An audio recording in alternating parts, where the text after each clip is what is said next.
So hello friends, स्वागत है आपका अपने चैनल यूपी स्टडी पॉइंट में। तो दोस्तों, आपने टाइम शेड्यूल तो देख ही लिया होगा क्योंकि यहाँ पर आपको पहले ही टाइम शेड्यूल दिखा दिया गया है। तो अगर आपको ये टाइम शेड्यूल अच्छा लगा है तो आप अपने कमेंट करके बताइए, क्योंकि हमने यहाँ पर फिजिक्स केमिस्ट्री को जो है तो सुबह के टाइम किया है, क्योंकि यहाँ पर सुबह के टाइम जो होता है बहुत ही जल्दी याद होता है। इसलिए हमने फिजिक्स जो कि याद करने का विषय है और सॉल्व करने का जो पोर्शन होगा हम आपको सेकेंड मीटिंग देंगे, लेकिन पहले जब याद करने का यहाँ पर होगा तो आपको फर्स्ट मीटिंग मिलेगा। और यहाँ पर केमिस्ट्री तो पूरा याद करने का विषय होता ही है, तो आप यहाँ पर फर्स्ट मीटिंग में बहुत ही अच्छे तरीके से दोस्तों सुबह आप इसे याद कर पाएंगे। इसलिए आपको वीडियो सुबह मिलेंगे, जिससे कि आपका उठने का भी फ़ायदा हो जाएगा कि आप 5 बजे उठ जाएंगे एकदम आराम से, क्योंकि आपको यहाँ पर पढ़ना होता है। तो यहाँ पर ये टाइम शेड्यूल हमने बनाया है, तो आपको अगर पसंद आया तो आप हमें कमेंट करके बताइए। तो चलिए दोस्तों, आज की वीडियो स्टार्ट करते हैं। और आपको बता दें कि अब हम यहाँ पर मैथ का प्रथम चैप्टर यहाँ पर स्टार्ट करने हैं, जो कि है यहाँ पर समांतर श्रेणी अर्थमेटिक प्रोग्रेशन। तो यहाँ पर हम बहुत ही तेज़ी से यहाँ पर दोस्तों यहाँ पर ख़त्म करेंगे इस चैप्टर को, और यहाँ पर फिर सेकंड चैप्टर, फिर थर्ड चैप्टर, जिससे कि हमारा जो यहाँ पर विषय है यहाँ पर जल्दी से समाप्त हो जाए, जिससे कि हम यहाँ पर 3 महीने में तैयारी कर पाएँ, वो भी 6 मंथ की। अगर आपने इसके पहले की वीडियो जो हमने बताया है किस तरीके से आपका यहाँ पर तैयारी कर सकते हैं 6 मंथ का यहाँ पर 3 मंथ पे, तो आप इसे वीडियो को जरूर देखें। यहाँ पर आपको थंबनेल दिख रहा होगा, सिंपली आप इस वीडियो को देख लीजिए, क्योंकि यहाँ पर आपको पूरा समझ में आ जाएगा। और अब आपको यहाँ पर पूरी अच्छी तरीके से तैयारी करनी है। और हाँ दोस्तों, आप बता दीजिए कि अगर आपको यहाँ पर ईडी और कम्युनिकेशन की क्लासेस चाहिए तो आप सिंपली कमेंट करके बता दीजिएगा। तो चलिए दोस्तों, आज की वीडियो स्टार्ट करते हैं और आपको बहुत ही अच्छे तरीके से समझाते हैं कि आखिर समांतर श्रेणी होता क्या है। तो यहाँ पर बताने कि समांतर श्रेणी अर्थमेटिक प्रोग्रेशन होता क्या है। यहाँ पर कोई तो फ्रेंड, आपने यहाँ पर 11th में पढ़ा होगा अनुक्रम तथा श्रेणी, तो उसी का ये एक पोर्शन है कि समांतर श्रेणी। समांतर श्रेणी आखिर में होता क्या है कि किसी क्रमागत 2 पदों के बीच का अंतर यदि समान हो तो वह श्रेणी समांतर श्रेणी कहलाती है। तो आप समझ गए होंगे कि अगर कोई हमें श्रेणी दी हुई है, श्रेणी का मतलब होता है कि कोई भी अंक जैसे कि 1 2 3 4 ये अगर हम क्रम में लिख दें तो इसे कहते हैं श्रेणी। और श्रेणी अगर दोनों क्रमागत अंक मतलब कि जैसे 1 और 2, अगर दोनों के बीच का अंतर जो है अगर समान हो गया तो वही कहलाता है हमारा समांतर श्रेणी। और इसका जो प्रथम पद है फर्स्ट टर्म, इसे हम स्मॉल इसे प्रदर्शित करते हैं, इसे आप जानते होंगे।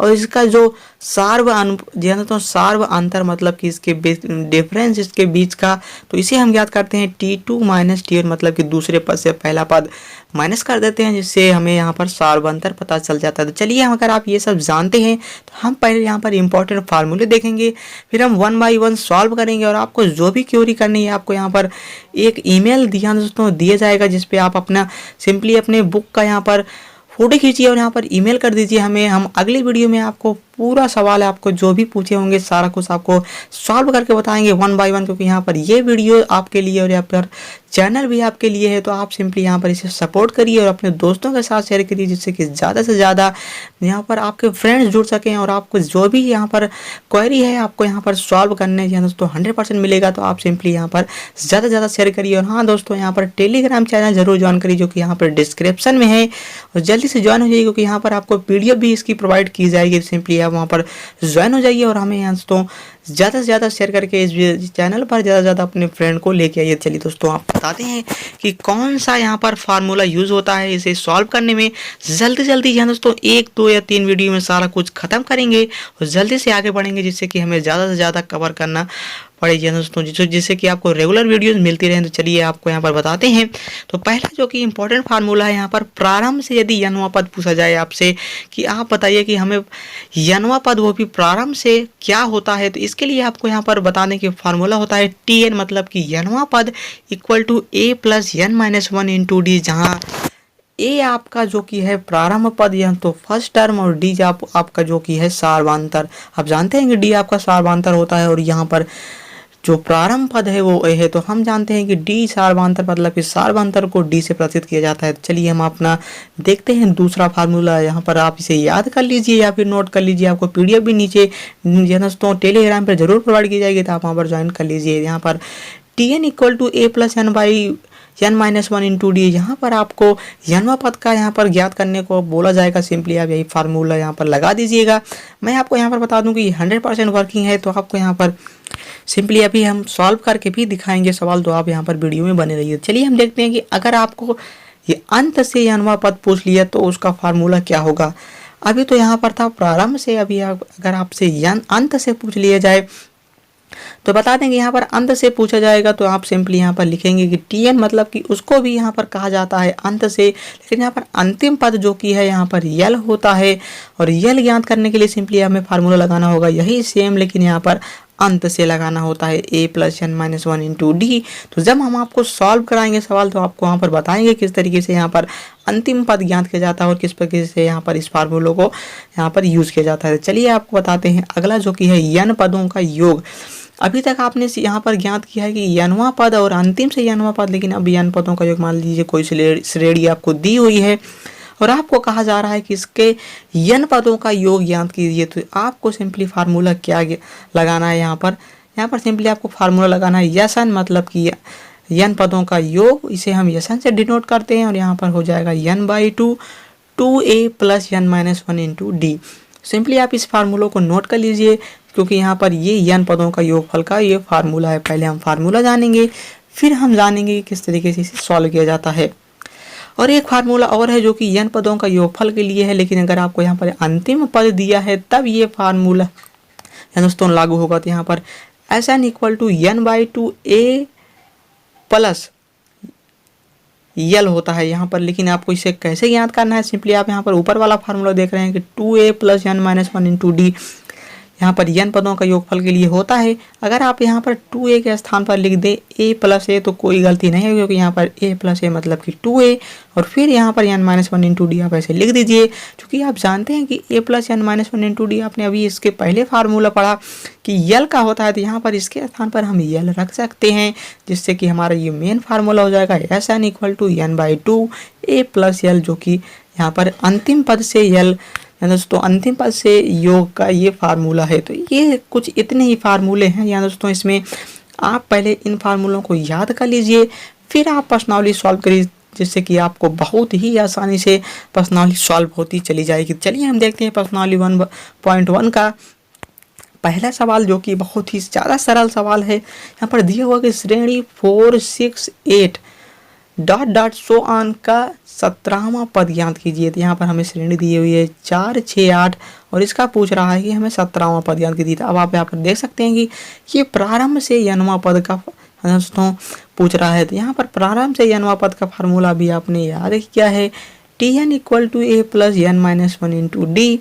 तो अगर आप ये याद किए हैं तो बस आपके लिए बहुत ही ज़्यादा सरल हो गया है। अब आप इसे बहुत ही ज़्यादा सरल से सॉल्व कर पाएंगे। तो सिंपली आपको यहाँ पर फार्मूला वही अप्लाई कर देना है। अब यहाँ पर हम रखेंगे अगर T N equal to A plus N minus one into D, तो यहाँ पर आप जानते हैं कि टी एन मतलब कि T17 जितना पद पूछा होता है वही हम यहाँ पर लिख देते हैं। फिर ए प्लस एन के स्थान पर 17 माइनस वन इंटू डी। अब यहाँ पर पहले हम ए याद करेंगे, तो ए आप जानते हैं कि प्रथम पद ही ए होता है, और डी याद करने के लिए सिंपली हमें T2 माइनस T1 मतलब कि दूसरे में से पहला घटा देना होता है। तो 6 माइनस 4 कर देंगे तो ये आ जाएगा 2।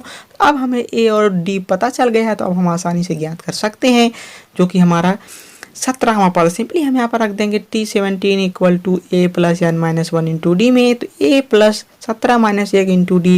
इसके बाद ए का मान रखेंगे 4 इंटू ये हो जाएगा 17 में से 1 जाएगा 16। इसके बाद डी का मान है 2, तो सिंपली हम 16 और 2 को मल्टीप्लाई करेंगे तो हो जाएगा 32, और यहाँ पर 4 हम इसमें ऐड कर देंगे तो ये हो जाएगा 36। तो यही हमारा दोस्तों आंसर हो जाएगा, राइट आंसर। तो आप देख सकते हैं कितनी आसानी से ये ज्ञात हो चुका है। तो चलिए हम देखते हैं अपना दूसरा सवाल, जो कि इसी टाइप का है। तो सिंपली आपको यहाँ पर दिया हुआ है इस बार 1, 1/2, 0, -1/2 डॉट डॉट सो ऑन का 15वां पद क्या होगा। तो यहाँ पर आपको अब यहाँ पर 17 पद ज्ञात करना था, 17वां पद।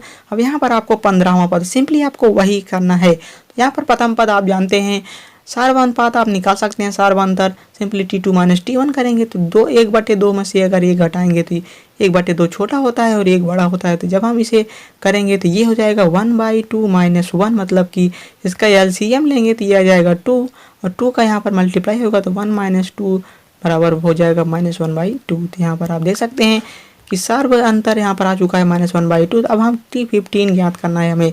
सिंपली हम इसमें फार्मूले में रख देंगे Tn = a + n - 1 × d। तो अब यहाँ पर हमें T15 ज्ञात करना है। सिंपली अब आपको यहाँ पर शॉर्ट फॉर्म भी आप यहाँ पर अपना सकते हैं, क्योंकि यहाँ पर आप जानते हैं कि n - 1 × d होता है।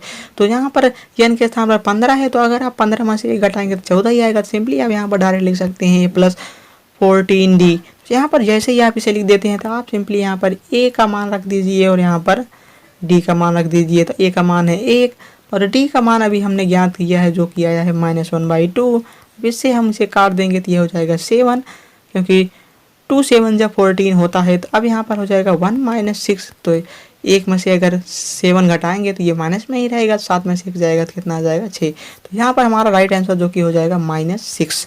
तो इस तरीके से हम बहुत ही ज़्यादा आसानी से ज्ञात कर सकते हैं, क्योंकि यहाँ पर आप देख सकते हैं कितने आसानी से ये सॉल्व हो रहा है। बहुत ही ज़्यादा सरल यहाँ दोस्तों है, आपको यहाँ पर बिल्कुल भी कठिन नहीं लगेगा।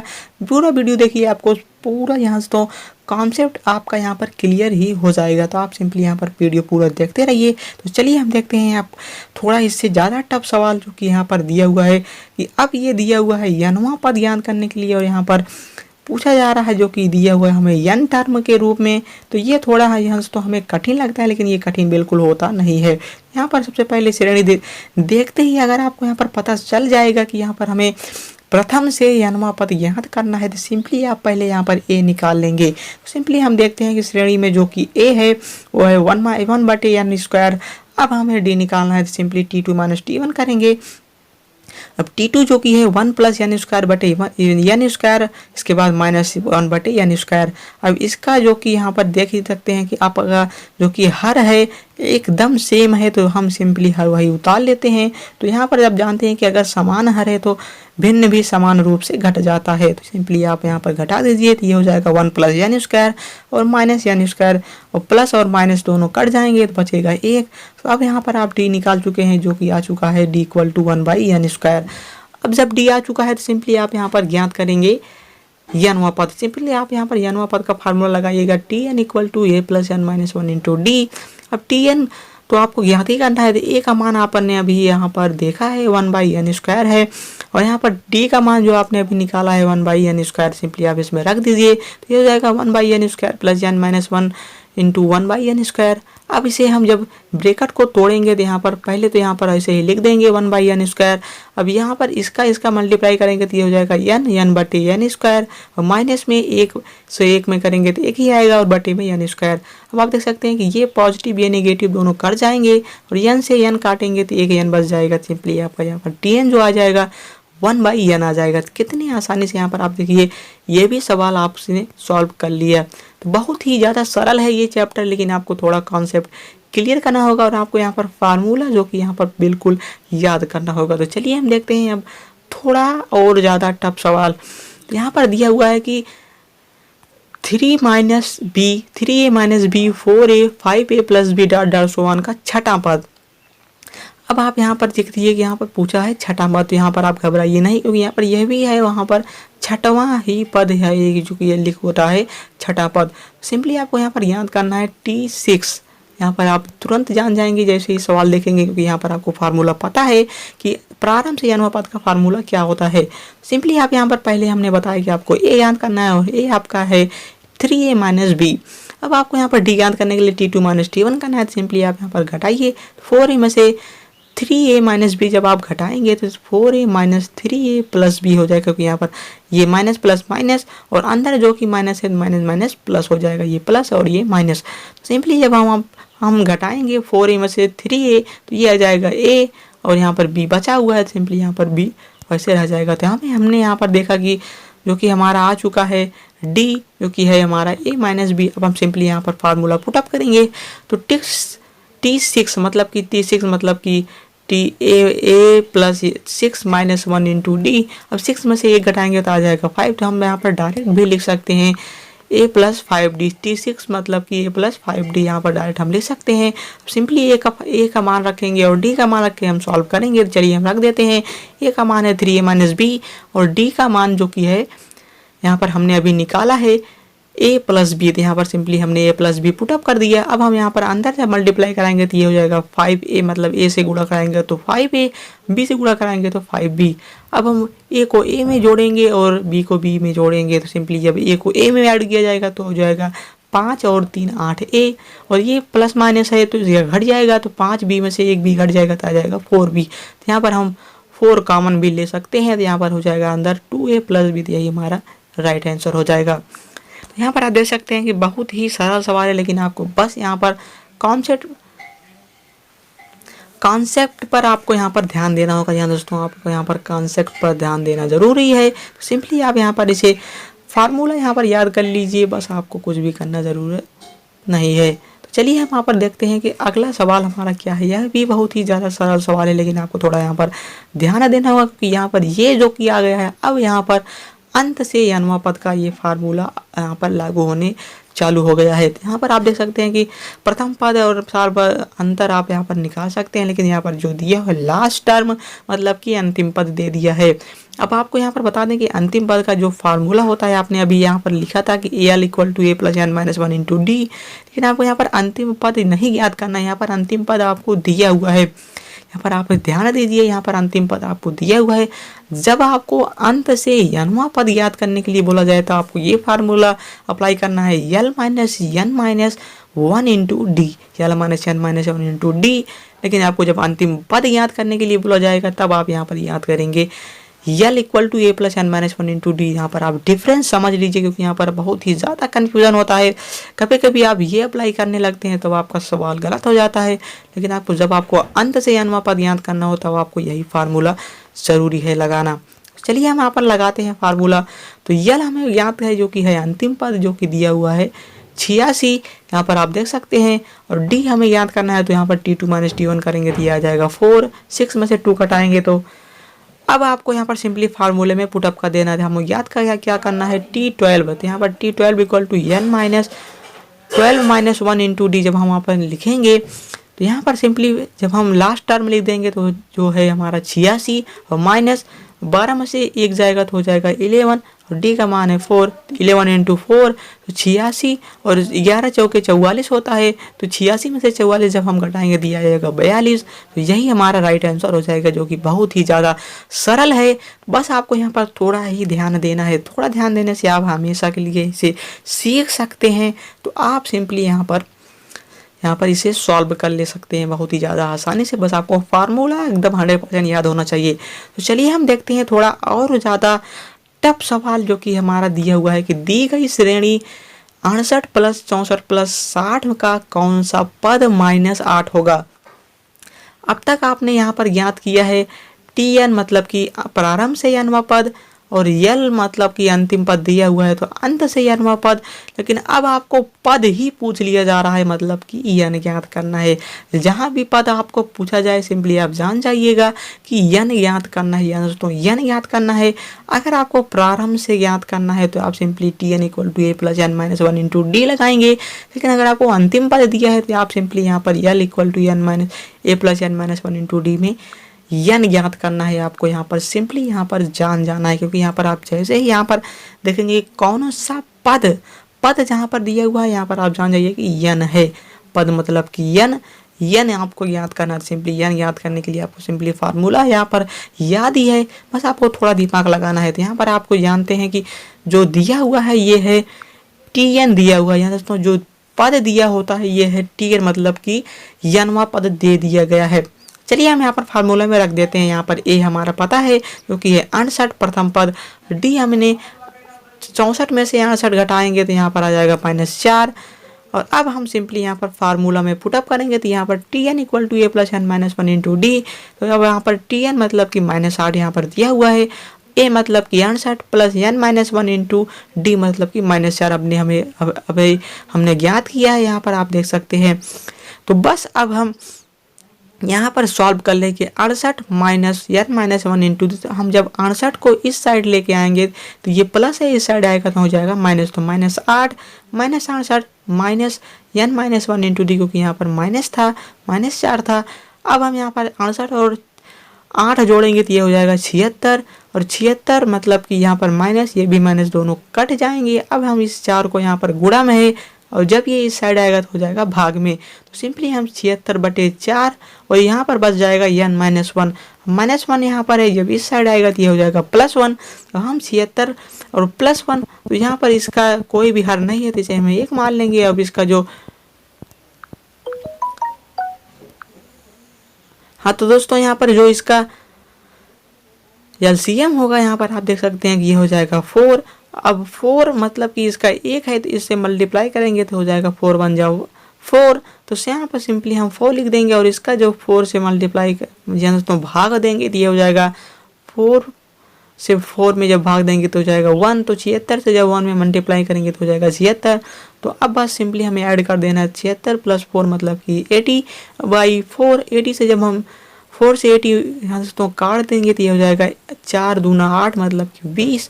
अब 20 हमारा जो कि हो जाएगा पद, यही हमें पद ज्ञात करना था, कौन सा पद हमारा -8 है। तो सिंपली आप देख सकते हैं कि 20वां पद जो कि हमारा -8 होगा। इसी तरीके से हम यहाँ पर एक थोड़ा और ज़्यादा टफ सवाल देखेंगे, जो कि है किसी समांतर श्रेणी के तीसरे तथा 7वें पद क्रमशः 18 और 20 हैं तो श्रेणी। अब हमें श्रेणी याद करना है, अब तक हमें श्रेणी दी हुई होती है, लेकिन अब हमें श्रेणी ज्ञात करना होता है। तो चलिए हम यहाँ पर पहले ही यहाँ पर देखेंगे कि हमें सवाल में आखिर दिया क्या है। यहाँ पर सवाल लगाने से पहले आप सिंपली यहाँ पर देख लीजिए कि यहाँ पर सवाल में दिया क्या क्या है। यहाँ पर आप देख सकते हैं कि दिया है तीसरा पद और यहाँ पर 7वां पद। तीसरा पद मतलब कि T3, 7वां पद मतलब कि T7। चलिए हम यहाँ पर T3 और T7 यहाँ पर देख लेते हैं। तो यहाँ पर T3 दिया है 18, T7 दिया है 20। अब हम जानते हैं कि T3 को हम लिख सकते हैं a + 2d मतलब कि 3 - 1 जब करेंगे तो 2 आएगा। तो यहाँ पर हम लिख सकते हैं a + 2d, यहाँ पर शॉर्ट में आप भी लिख सकते हैं। तो ये हो जाएगा a + 2d = 18। तो इसे हम मान लेंगे क्वेश्चन नंबर 1। अब हम चलते हैं दूसरा, जो कि हमारा दूसरा है T7 = 20, इसे हम मान लेते हैं क्वेश्चन नंबर 2। अब यहाँ पर T7 को आप लिख सकते हैं a + 6d, क्योंकि यहाँ पर 7 - 1 × d करेंगे तो यह जाएगा 6d, आप यहाँ पर लिख सकते हैं। तो सिंपली अब आप इसे जब दो इक्वेशन आपको मिल गया है तो आप सिंपली यहाँ पर समीकरण 1 मतलब कि क्वेश्चन नंबर 1 क्वेश्चन नंबर 2 को माइनस कर दीजिए। अब हम चलिए यहाँ पर माइनस करते हैं। तो माइनस करने पर क्या होगा कि a + 2d = 18 दिया है और a + 6d = 20 दिया है। सिंपली जब a से a माइनस करेंगे तो ये दोनों कट जाएंगे, और यहाँ पर 2d में से जब माइनस करेंगे 6d, तो 6d बड़ा है तो यहाँ पर माइनस का चिन्ह लगेगा, तो -6 में से 2 जाएगा 4। यहाँ पर ये भी वैसे ही है, 20 में से 18 जाएगा तो 2, लेकिन 20 बड़ा है इसलिए यहाँ पर माइनस का चिन्ह लगेगा, माइनस माइनस यहाँ पर कट जाएगा। अब यहाँ पर आ जाएगा 4d = 2, तो d = 4/2, 2/4, 2 से 4 तो काट देंगे तो हो जाएगा 1/2। d का मान हमें मिल गया है, 1/2 मिल गया है। अब जब हमें d का मान मिल चुका है तो अब हमें क्या ज्ञात करना है। आप जानते हैं कि कोई भी श्रेणी ज्ञात करने के लिए हमें a चाहिए फर्स्ट टर्म और हमें d चाहिए सार्वंतर। तो चलिए हम यहाँ पर सिंपली यहाँ पर a को ज्ञात करते हैं। समीकरण 1 या 2 किसी में भी आप रख दीजिए, इसका मान आपको सिंपली a का मान मिल जाएगा। चलिए हम यहाँ पर रख देते हैं समीकरण 1 में। समीकरण 1 हमारा था a + 2d = 18। अब हमें a + 2 × 1/2, यहाँ पर हमने d का मान रखा है तो 2 से 2 कट जाएगा तो a = 2 आ जाएगा। a + 1 = 18, तो a = आ जाएगा 18 - 1 मतलब कि 17। तो हमें a भी याद हो चुका है और d भी याद हो चुका है। तो अब हम सिंपली श्रेणी आप जानते हैं कि श्रेणी का जो फार्मूला होता है वो होता है a + d a + 2d, ऐसे डॉट डॉट चला जाता है। सिंपली आप यहाँ पर पहले a का मान रखेंगे तो हो जाएगा 17। अब a + d करेंगे तो 17 + 1/2 मतलब कि 17 + 1/2, तो यहाँ पर एलसीएम हो जाएगा 2 इसका, क्योंकि 1 है। अब 1 से 2 में करेंगे तो यहाँ पर 2 हो जाएगा। अब 2 से 17 में जब गुणा करेंगे तो हो जाएगा 17 दूना 34, और यहाँ पर ये हो जाएगा 1, और 34 + 1 मतलब कि 35/2। अब यहाँ पर ये हो जाएगा 35/2। इसी प्रकार a + 2d, अब 2 × 1/2 करेंगे तो 2 से 2 कैंसिल, 17 + 1 = 18 हो जाएगा। तो ऐसे हमारा श्रेणी बनती चली जाएगी। तो ये बहुत ही ज़्यादा सरल सवाल है, क्योंकि यहाँ पर श्रेणी ज्ञात करना आपके लिए बहुत ही ज़्यादा सरल होगा, लेकिन आपको बस फार्मूला और कॉन्सेप्ट यहाँ पर ध्यान देना होगा, किस तरीके से आपको सॉल्व करना है। नहीं तो आप यहाँ पर बिल्कुल भी नहीं लगा सकते हैं। तो चलिए हम देखते हैं आपका अगला सवाल, क्योंकि यहाँ पर देख सकते हैं कि ये पूछा गया था उत्तर प्रदेश डिप्लोमा 1994 में ये पूछा गया था। चलिए हम देखते हैं यहाँ पर दिया हुआ क्या है। यहाँ पर दिया है कि किसी समानांतर श्रेणी का तीसरा पद इसके पहले पद का 4 गुना है तथा छठा पद 17 है, तो श्रेणी याद कीजिए। अब यहाँ पर देख सकते हैं कि किस तरीके का यहाँ पर टर्म एंड कंडीशन दी हुई है। सबसे पहले हमें क्या ज्ञात है इसे हम लिख लेते हैं। तो चलिए हम लिख लेते हैं कि माना तीसरा पद जो कि है T3। अब जानते हैं कि हम किस तरीके से तीसरा पद हम मानते हैं। तो चलिए हम तीसरा पद T3 मान लेते हैं, और इससे पहले हम इसमें मान लेंगे कि माना प्रथम पद A और सार्वंतर D है। सबसे पहले इसे हम लिखेंगे। तो अब आप इसे लिखने के बाद T3 आपको दिया हुआ है और यहाँ पर T1 भी आपको दिया हुआ है। तो यहाँ पर कंडीशन क्या है आप देख सकते हैं कि कथनानुसार आपको क्या दिया हुआ है कि T3 जो कि है 4 गुना है T1 का। यहाँ पर सिंपली आप लिख देंगे T3 इक्वल टू 4 T1। यहाँ पर सिंपली इसे क्वेश्चन नंबर 1 मान लेंगे। अब आपको दिया हुआ है T6 इक्वल टू 17। यहाँ पर छठा पद का मान दिया हुआ है, तो यहाँ पर T6 इक्वल टू 17 लिख लेंगे। अब आप T6 को क्या लिख सकते हैं, T6 को आप लिख सकते हैं कि A प्लस 5D, क्योंकि आप जानते हैं 6 में से अगर एक आप घटाएंगे तो आ जाएगा 5। तो A plus 5D equal to 17 आपको दिया हुआ है, तो 17 आप सिंपली लिख देंगे 17। अब आप यहाँ पर सिंपली आपको ये मिल चुका है A plus 5D equal to 17। अब चलिए हम आपको बताते हैं कि आपको क्या ज्ञात करना है। तो अब आप जब यहाँ पर सॉल्व करेंगे T3 को आप क्या लिख सकते हैं A plus 2D। A plus 2D आप जानते हैं कि 3 में से जब 1 माइनस करेंगे तो 2 आ जाएगा। इसके बाद 4 और T1 मतलब कि प्रथम पद ही होता है, तो इसे लिख लेंगे A। आप जानते हैं कि प्रथम पद को A से ही डिनोट किया जाता है, तो आप यहाँ पर A लिख लेंगे। यहाँ पर A plus 2D equal to 4A हो जाएगा। अब A 4A में से जब A हम घटाएंगे तो हो जाएगा 3A। यहाँ पर बचा हुआ है 2D। अब यहाँ पर 2D बचा हुआ है, तो यहाँ पर A अगर हमें ज्ञात करना है तो ये 3 जो कि यहाँ पर गुणा में है तो यहाँ पर आ जाएगा भाग में, तो इक्वल टू हो जाएगा 2/3D। अभी हमें A ज्ञात हो चुका है, लेकिन अभी पूरी तरीके से ज्ञात नहीं है क्योंकि यहाँ पर D साथ में लगा हुआ है, तो इसे हम मान लेंगे इक्वेशन नंबर 2। अब चलिए हम देखते हैं यहाँ पर इक्वेशन नंबर 3 से कि यहाँ पर हमें A का मान जो कि थोड़ा पता चल चुका है, हम इसमें सिंपली पुटअप कर देंगे। तो यहाँ पर रखेंगे अगर A का मान तो ये हो जाएगा 2/3D प्लस 5D, तो दिया हुआ है। सिंपली हम इसे जब सॉल्व करेंगे तो ये हो जाएगा 2D plus 15D/3 equal to 17। अब हम यहाँ पर तिरछा मल्टीप्लाई करेंगे तो सिंपली यहाँ पर 3 से जब 17 का मल्टीप्लाई करेंगे तो हो जाएगा 17 3 51। और यहाँ पर बचा हुआ है 2D प्लस 15D, तो ये 15D और 2D जब हम जोड़ेंगे तो हो जाएगा 17D और इक्वल टू 51। तो 17 से अगर हम 51 को काटें तो 17 3 51, तो D इक्वल टू 3। अब हमें D का मान पता चल चुका है। अब हम सेकंड इक्वेशन से सिंपली D का मान जब यहाँ पर पुटअप कर देंगे तो यहाँ पर A का मान भी पता चल जाएगा। सिंपली हम यहाँ पर रख देते हैं। यहाँ पर देखते हैं कि A इक्वल टू हमें पता था 2/3 इंटू D, तो D का मान 3 आ चुका है, तो 3 से 3 यहाँ पर कट जाएगा, तो A का मान आएगा यहाँ 2। अब हमें सिंपली श्रेणी लिखना है, तो आप सिंपली आराम से श्रेणी लिख सकते हैं, क्योंकि यहाँ पर श्रेणी जो कि हो जाएगी A plus D A plus 2D। यहाँ पर आप जानते हैं सिंपली A का मान जो कि आया है 2 और A प्लस D मतलब कि 1 में 2 में यहाँ पर 3 में जोड़ देंगे तो हो जाएगा 5, इसी तरह का 7 9, यहाँ पर श्रेणी बनती चली जाएगी।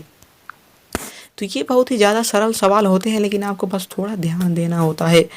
चलिए हम यहाँ पर देखते हैं अगला सवाल, जो कि बहुत ही ज़्यादा इम्पोर्टेंट सवाल है। यहाँ दोस्तों आप अगर इसे समझ गए तो सारा सवाल आप लगा पाएंगे, वो भी बिल्कुल आसानी से। तो चलिए हम देखते हैं यहाँ पर दिया हुआ क्या है कि किसी समांतर श्रेणी का पीवा पद 1/Q तथा फोरवा क्यूवा पद 1/P हो तो सिद्ध करें कि PQवा पद 1 होगा। तो यहाँ पर हमें पीवा पद और क्यूवा पद दिया हुआ है, तो हमें सिद्ध करना है कि P क्यूवा पद 1 होगा। सिंपली हम पहले मान लेते हैं कि प्रथम पद माना A है और सार्वंतर D है, इसे आप सबसे पहले मान लीजिए। सिंपली जब आप इसे मान चुके हैं तो अब आपको यहाँ पर दिया हुआ है कि आप पहले उसे लिख लीजिए। TQ equal to 1/Q, TP equal to 1/Q, TQ equal to 1/P। तो हमें प्रूव करना है कि TP इक्वल टू 1 होगा। तो चलिए हम लिखते हैं कि TP को आप क्या लिख सकते हैं, TP को आप लिख सकते हैं A plus P minus 1 into D, क्योंकि यहाँ पर N के स्थान पर अब दिया हुआ है P, तो आप यहाँ पर P लिख देंगे और इक्वल टू 1/Q दिया हुआ है। तो बस आपको यहाँ पर इसे इक्वेशन नंबर 1 मान लेना है। अब आप टी क्यू को भी ऐसे लिख सकते हैं, यहाँ पर a plus Q minus 1 into T equal to 1/p, इसे मान लेते हैं इक्वेशन नंबर 2। अब पहले से दूसरे घटाएंगे तो a से a कैंसिल होगा, और इसके बाद यहाँ पर अब इसे देखिए कि यहाँ पर आपको थोड़ा ध्यान देना होगा किस तरीके से इसे सॉल्व किया जाता है। यहाँ पर d दोनों में है तो हम d को कर लेते हैं बाहर, ब्रैकेट लगा के यहाँ पर पहले p माइनस 1 तो आपको ऐसे ही लिख लेना है। फिर आपको यहाँ पर माइनस का चिन्ह है तो यहाँ पर माइनस लगाएंगे, अंदर माइनस प्लस का गुणा कराएंगे तो q हो जाएगा माइनस, और -1 है तो माइनस माइनस हो जाएगा प्लस, तो ये हो जाएगा +1, तो +1 से -1 कैंसिल हो जाएगा और यहाँ पर बचेगा p minus Q equal to 1/q minus 1/p बच जाएगा, क्योंकि यहाँ पर 1/q और 1/p है, तो यहाँ पर इसमें से इसे घटाया जाएगा। अब इसे हम सॉल्व करेंगे तो इसका जो एलसीएम हो जाएगा QP, इसका तिरछा मल्टीप्लाई हुआ p और माइनस q, तो ये जाएगा p minus Q upon P Q. यहाँ पर हमें दिया हुआ है d equal to p minus Q equal to p minus Q upon P Q, तो पी क्यू से पी क्यू कट जाएगा और यहाँ पर बच जाएगा 1/pq। अब हमें d का मान पता चल चुका है, अब हम पहले a का मान निकालेंगे, इसके बाद हम सॉल्व करेंगे। तो चलिए हम देखते हैं d का मान समीकरण 1 में रख देंगे। समीकरण 1 हमारा क्या था, a प्लस p माइनस 1, तो d का मान हम रखेंगे तो 1/pq। अब p से अंदर सॉल्व करेंगे तो ये हो जाएगा a, तो ये रहेगा ही, ये सॉल्व होगा तो p/pq माइनस 1/pq, 1 से pq तो कराएंगे तो 1/pq हो जाएगा इक्वल टू 1/q। अब 1p से p कैंसिल होगा तो ये हो जाएगा 1/q। अब 1/q प्लस में है, 1/q उधर भी प्लस में है, दोनों कट जाएंगे। माइनस 1/pq को जब उस साइड लेके जाएंगे तो ये हो जाएगा प्लस 1/pq, तो हमारा a का मान भी निकल चुका है 1/pq। अब हमें निकालना है क्या, जब हमें a और d पता चल चुका है तो हम सिंपली pq निकाल सकते हैं, pq वहाँ पर, तो सिंपली हम यहाँ पर रख देंगे tpq का मान, तो यहाँ पर हो जाएगा a plus pq minus 1, pq minus 1 क्योंकि यहाँ पर n के स्थान पर pq है, और d, अब हमें a और d का मान सिंपली यहाँ पर पुटअप कर देना है। तो यहाँ पर a का मान था 1/pq और d का मान भी था 1/pq, तो सिंपली हम इसे पुटअप करेंगे तो ये हो जाएगा 1/pq, और 1/pq का अंदर से गुणा होगा तो ये हो जाएगा pq/pq माइनस 1 में जब गुणा होगा तो ये हो जाएगा 1/pq। 1/pq से 1/pq कैंसिल हो जाएगा क्योंकि माइनस और प्लस है। अब यहाँ पर आप देख सकते हैं कि PQ और PQ दिया हुआ है, तो सिंपली आप PQ और PQ को काट सकते हैं क्योंकि दोनों समान है। तो अब ये हो जाएगा 1, तो यहाँ पर फार्मूला हमारा फाइनल जो कि सिद्ध करना था हमें TPQ इक्वल टू 1, यही हमारा फाइनल आ जाएगा, यही हमें सिद्ध करना था। आप देख सकते हैं कितनी आसानी से ये सॉल्व हो गया है। बस आपको थोड़ा कॉन्सेप्ट यहाँ पर ध्यान देना है और ये आसानी से सॉल्व हो जाएगा, लेकिन ये बहुत ही ज़्यादा इंपॉर्टेंट है, आप इसे ज़रूर सॉल्व करिए। तो चलिए हम देखते हैं आपका अगला सवाल जो कि है 5वां सवाल हमारा जो कि दिया हुआ है। अब ये थोड़ा अलग सवाल दिया हुआ है क्योंकि यहाँ पर दिया हुआ है 2k + 3, 3k + 1, 5k + 3 equal to AP में है। तो हाँ, तो k का मान हमें ज्ञात करना है। हमने आपको पहले ही बताया था कि अगर हमें कोई ABC के टर्म में कोई AP का समांतर श्रेणी में कोई श्रेणी दी हुई है तो हमने आपको फार्मूला बताया था B = AC/2। तो ये सिंपली आपको यही फार्मूला यहाँ पर पुटअप कर देना है, तो यहाँ पर आप सिंपली रख दीजिए। अब आपको यहाँ पर सिंपली रख देना है, तो ये बीच का पद है, इसे सिंपली ऐसे उतार लेंगे। अब यहाँ पर इसे और इसे जब जोड़ेंगे तो हो जाएगा 5k + 3 + 2k + 3, और 5k में 2k जब जोड़ेंगे तो हो जाएगा 7k, और 3 और 3 जोड़ेंगे तो हो जाएगा 6। तो सिंपली 7k = 6k + 2 हमें मिला है, क्योंकि यहाँ पर हम जब इसे इस तरीके से यहाँ पर मल्टीप्लाई कर देंगे, इस साइड 2 को जब इस तरीके से मल्टीप्लाई करेंगे 3 दूना हो जाएगा 6k, और यहाँ पर 1 में गुणा कराएंगे तो हो जाएगा 2। अब k को k वाला पद एक तरफ और गिनती वाला पद एक तरफ हम कर लेते हैं, तो यहाँ पर 7k, इसको यहाँ पर ले जाएंगे तो हो जाएगा -6k। अब ये 6 है जो कि इस साइड जाएगा तो माइनस हो जाएगा क्योंकि यहाँ पर प्लस है। अब यहाँ पर हो जाएगा 2 - 6, यहाँ पर घटेगा तो हो जाएगा k, और 2 में से -6 घटाएंगे तो हो जाएगा -4। तो यहाँ पर आप देख सकते हैं कि k का मान जो किया गया है -4। तो इस तरीके से हम इसे सॉल्व कर सकते हैं। तो यहाँ पर आप देख सकते हैं कि अगर आपको यहाँ पर फार्मूला पता है तो आप बहुत ही ज़्यादा आसानी से सॉल्व कर सकते हैं। तो हाँ दोस्तों, आपको वीडियो कैसे लगी कमेंट करके ज़रूर बताएं, और आपको बता दें कि यहाँ पर वीडियो आपको बहुत ही ज़्यादा, यहाँ दोस्तों जो भी फ्रेंड आपके पढ़ रहे हैं आपके साथ, सिंपली आप यहाँ पर शेयर कर दीजिए। और आपको जो भी यहाँ पर क्वेश्चन पूछना है, आपको यहाँ पर ईमेल आईडी दी हुई है, सिंपली आप वहाँ पर दोस्तों कुछ सेंड करके आप अपना फ़ोटो खींच के यहाँ पर सेंड कर दीजिए, आपको यहाँ पर पता चल जाएगा, तो आप सिंपली यहाँ पर कर सकते हैं।